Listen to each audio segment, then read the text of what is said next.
बड़ी खबर तो आप ये जानते हैं कि अमेरिका डब्ल्यूएचओ से बाहर हो चुका है, उसने डब्ल्यूएचओ छोड़ दिया है। मगर ये बात आपके गले उतरती है कि 80% तक जिसने पैसा लगाया हो डब्ल्यूएचओ को बनाने का, वो 1% जिसने आज तक लगाया है, यानी कि चीन ने जिसने लगाया है, उसकी वजह से 80% वाला पार्टनर या इन्वेस्टर या दानदाता वहां से छोड़ के निकल गया। और यह बात भारत के लिए क्या कोई फायदेमंद है या ये बहुत ज्यादा फायदेमंद है भारत के लिए, ये बात तो आपको समझनी पड़ेगी। मगर उसके पहले आपको कुछ और भी समझना पड़ेगा। इस बात में तो कोई शक ही नहीं है किसी को कि वायरस को चीन ने जानबूझकर फैलाया। मगर खास बात यह है कि चीन इस समय 2 नंबर की अर्थव्यवस्था कैसे बना हुआ है, रातों रात उसके पास में इतना धन कैसे आ रहा है कि चीन को रोकना नामुमकिन हो जाता है। और इतना नामुमकिन हो गया कि 1% पैसे देने वाले चाइना की बजाय अमेरिका, जिसने 80% तक उसको आज तक पैसा देकर सींचा है, उसको छोड़कर जाना पड़ गया। फर्जीवाड़े के महारथी चाइना ने किस प्रकार से फर्जीवाड़े में पैसा कमाया और पूरे विश्व के अंदर वो अर्थव्यवस्था बन गया है, उसके लिए सबसे पहली खबर ये देखिए। इन्वेस्टर प्लेस की खबर ये बताती है कि चीनी कंपनियां जैसे कि ल्यूकिन कॉफी है, उसको इस समय बैन करने का समय आ गया है। क्यों बैन करने का समय आ गया है? क्या बात है कि चीन की कोई कंपनी को अमेरिका के अंदर जो लिस्टेड है, जो मतलब स्टॉक मार्केट के अंदर है, उसको बैन क्यों किया जाए? और एक ही नहीं, 100 से ज्यादा चाइनीज कंपनियों को जो यूएस के अंदर लिस्टेड है, यानी कि जिनके शेयर्स खरीदे बेचे जा सकते हैं, उनको संदेह के दायरे में रखा गया है। और ऐसा लगता है कि 5 रुपए की चीज को 5000 रुपए बना दिया गया था और सारा का सारा पैसा लूट के चाइना ले जाया गया और उससे पूरा का पूरा खेल किया गया। साधारण भाषा में समझिए, 10 रुपए की जिस कंपनी की हैसियत है वो स्टॉक मार्केट के अंदर उतरती है और 50 रुपए के अंदर अपना शेयर बेच देती है। चाइना के ही लोग ज्यादातर उसके शेयर खरीद लेते हैं और 50 रुपए से उठा के उसको 70 रुपए का बना देते हैं। और वो कंपनी साल दर साल बताती है कि उसको प्रॉफिट ही प्रॉफिट होता जा रहा है। जो कंपनी साल दर साल बेहताशा प्रॉफिट दिखाती है, उसकी वैल्यू बहुत ज्यादा बढ़ जाती है और इतने बढ़ जाते हैं कि उसके जो शेयर्स हैं आसमान छूने लगते हैं। यानी 10 रुपए की चीज के ऊपर 50 रुपए और लगाए जाते हैं और उसको 500 रुपए का घोषित कर दिया जाता है। और शेयर खरीदने वाले, जो अमेरिका के जो लोग हैं, वो शेयर खरीदने वाले उसको बेहताशा खरीदते हैं, उसके अंदर बहुत पैसा डालते हैं। स्टॉक मार्केट के जानकार ये कहेंगे कि भाई कंपनी का ऑडिट किया जाता है, उसके अंदर पता लग जाता है कि इस प्रकार से फर्जीवाड़े में उसका प्रॉफिट नहीं दिखाया जा सकता। यह खबर देखिए, डोनाल्ड ट्रंप ने कहा कि हम चीनी कंपनियों का ऑडिट करेंगे। ऑडिट करने का मतलब होता है रिकॉर्ड चेक करते हैं और देखते हैं कि सही में इसको मुनाफा हुआ है या 10 रुपए की चीज का शेयर को 500 रुपए बना के बेचा जा रहा है। और आप ये जानकर हैरान हो जाओगे कि चीनी कंपनियों का ऑडिट कोई दूसरी कंपनियां या दूसरे देश कर ही नहीं सकते। चीनी कंपनियों ने पिछले 10 साल में हजारों करोड़ डॉलर अमेरिका के स्टॉक एक्सचेंज से निकाले हैं और उसका कोई हिसाब किताब उन्होंने नहीं दिया। हजारों करोड़ डॉलर अमेरिका इन्वेस्टर्स से अकेले से नहीं निकाले। ये हर देश की यही हालत है।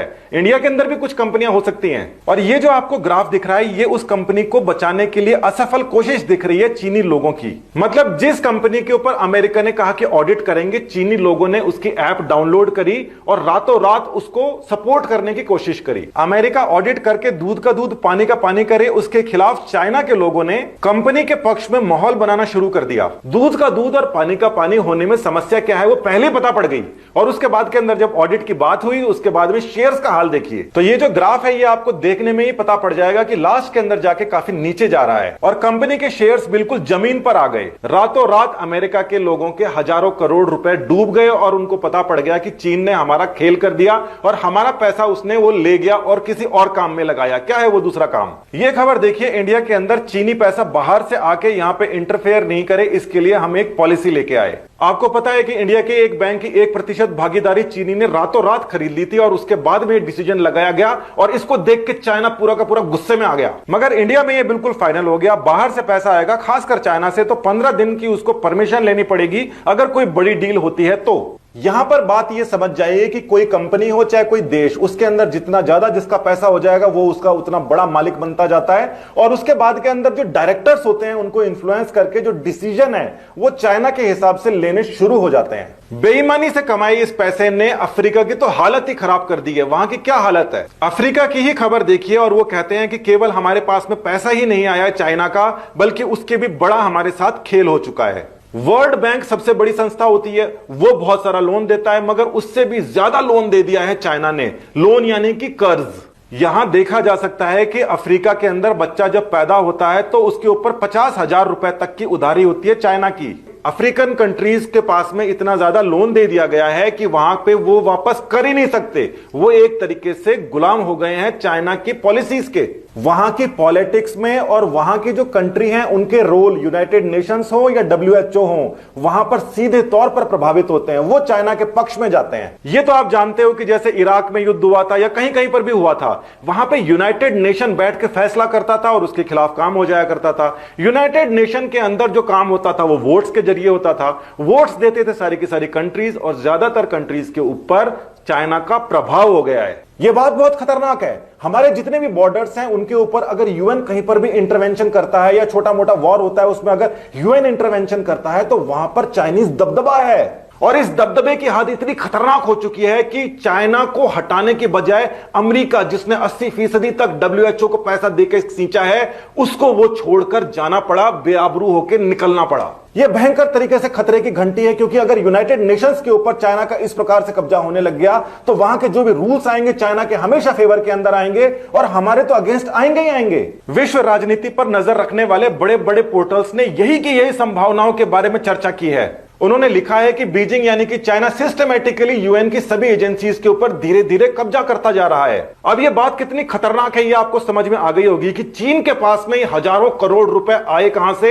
उसकी फर्जी कंपनियों के फर्जी स्टॉक से आए। और वो लगे कहां पर? वो दूसरे देशों को लोन देने के अंदर लगे। ये जो लोन वाला सिलसिला है इसको चाइना बहुत ही बेशर्मी से इस्तेमाल करता है। उसने जब जब यूएन की वोटिंग्स हुई है उसमें वोट डलने के बाद उन अफ्रीकन कंपनीज के कभी 50 मिलियन माफ कर देता है, कभी 60 मिलियन माफ कर देता है। इस प्रकार से उनके ऊपर रोज दबाव बनाता रहता है। अपने डब्ल्यूएचओ के जो चीफ हैं टेड्रोस हैं, वो भी अफ्रीकन कंट्रीज से आते हैं और उनकी जो कंट्री है उसके ऊपर भी इतना ज्यादा डेब्ट है कि वो चीन के खिलाफ जा ही नहीं सकते। हर एक संस्था के अंदर ना सिर्फ चीन के कई सारे लोग वहां पर महत्वपूर्ण पोजीशन पे हैं, बल्कि वहां पर धीरे धीरे जो बाकी जो लोग फंसे हुए हैं, जो बचे हुए हैं, उनको भी कैसे ना कैसे पैसा देकर, दबाव देकर, कैसे ना कैसे अपने हक के अंदर चाइना करता जा रहा है। डब्ल्यूएचओ से अमेरिका का बाहर निकलना एक प्रकार से इंडिया के लिए फायदेमंद इसलिए है क्योंकि ये जो यूनाइटेड एजेंसीज है जिनके ऊपर स्ट्रेटेजिकली चीन ने कब्जा किया है, कम्युनिस्ट पार्टीज ने कब्जा किया है, वहां पे उनके पास में अगर डिसीजन पावर नहीं होगी तो वो डिसीजन हमारे ऊपर थोपा नहीं जा सकता। देखा जाए तो सेकेंड वर्ल्ड वॉर के बाद के अंदर जो एक विश्व की कल्पना की गई थी जिसके अंदर मध्यस्थता करने की बात की गई थी, उस मध्यस्थता को अब सीधे तौर के ऊपर चाइना प्रभावित कर रहा है और उस प्रभाव को कम करने के लिए उन एजेंसीज की ताकत को तोड़ने का यह एक स्टेप हो सकता है। पैसा किसी के पास है, पावर किसी के पास है और साथ ही वो में हद लेवल तक बेशर्म है। ऐसे अगर किसी के पास में पावर आ जाती है, वो पावर का मिसयूज करता है, वो अपने खुद के लोगों के ऊपर करता है, बाकियों की तो सुनता ही नहीं है। चाइना बॉर्डर के ऊपर जो डिस्प्यूट अभी हाल ही में हुआ था उसके अंदर चाइना ने अपने पांव पीछे खींचे और उसका भी एक कारण है। उसका कारण क्या है कि इंडिया के अंदर भी बहुत सारे चाइना का प्रोडक्ट है। वो चाइना का जो प्रोडक्ट है वो प्राइवेट कंपनीज का नहीं है, वहां पर कोई प्राइवेट और कोई सरकारी कंपनी होती ही नहीं है। जो भी चीज आप प्रोडक्ट चाइना का खरीद रहे हो वो चाइना की सरकार की या उसकी कम्युनिस्ट पार्टी की ही है। थोड़ा सा डरा के, थोड़ा सा धमका के भारत को डराने की कोशिश करी मगर ऐसा हुआ नहीं, उल्टा हो गया। इफेक्ट पूरे सोशल मीडिया पे ड्राइव चल गई है और उसके बाद के अंदर जो प्रोडक्ट्स हैं, चाइना के प्रोडक्ट्स हैं, उसके पीछे सारे के सारे हाथ धो के पड़ गए हैं, इसीलिए चाइना पीछे हटा है और कोई कारण नहीं है इसका। और ये जो ट्रेंड है ये आपको जारी रखना है क्योंकि असली जो चोट है वो फाइनेंस की है, मारपीट की, खून खराबे की नहीं है, पैसे की है। पैसा यानी कि कंट्रोल, यानी कि वोट्स, यानी कि यूएन, यानी कि जो मन में आए वो। भारत की पॉलिसी शुरू से ऐसी रही है कि हमने चाइना को घुसने नहीं दिया, इसीलिए चाइना बुरी तरीके से चिढ़ा बैठा है। हमारे आसपास जितनी भी कंट्रीज हैं उन सबको उसने लोन दे रखा है, हमने लोन नहीं लिया। उसने यहां पर इन्वेस्टमेंट के हिसाब से घुसने की कोशिश करी, हमने 15 दिन का उसके ऊपर पीरियड लगा दिया। इस समय भारत बहुत ही अच्छी सिचुएशन में है मगर उसके लिए हर एक इंसान को जागरूक होना पड़ेगा और उसको वर्ल्ड पॉलिटिक्स के ऊपर ध्यान लगाना पड़ेगा। आपस के अंदर पार्टीबाजी में पूरा समय खराब मत करो। और ये जो पॉलिसीज हैं ये किसी एक सरकार की नहीं है, शुरू से चलती आई हुई पॉलिसीज हैं। भारत ने अपना जो स्टेप है वो स्ट्रांग बना रखा है और धीरे धीरे और भी स्ट्रांग होता जा रहा है। अभी तो पोलें खुलनी शुरू हुई हैं और हमारे सामान्य आदमी की इंटरनेशनल समझ शुरू हुई है। जल्दी ही हम सारे के सारे इंटरनेशनल होंगे और हमारे को ये होना ही पड़ेगा, पीछे हम नहीं जा